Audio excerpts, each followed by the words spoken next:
పెట్టుకొని ఉండడాన్ని బట్టి కప్ప చనిపోయింది. ఈరోజు నీ నా జీవితాల్లో కూడా అలాంటి పరిస్థితులు ఉన్నాయేమో.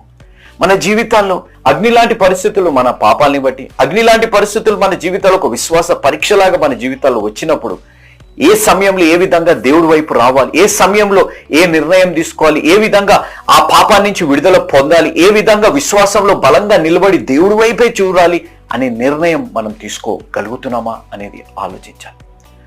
మన జీవితాల్లో భేదాభిప్రాయాలు మనస్పర్ధాలు వచ్చినప్పుడు దాన్ని సరిదిద్దుకోవడం, మన జీవితాల్లో భేదాభిప్రాయాలు మనస్పర్ధాలు వచ్చే పరిస్థితులు ఉన్నాయని అన్నప్పుడు అవి నుంచి దూరం అవ్వడం అనే ఆత్మీయ జ్ఞానంలోకి మనం నడిపింపబడాలి.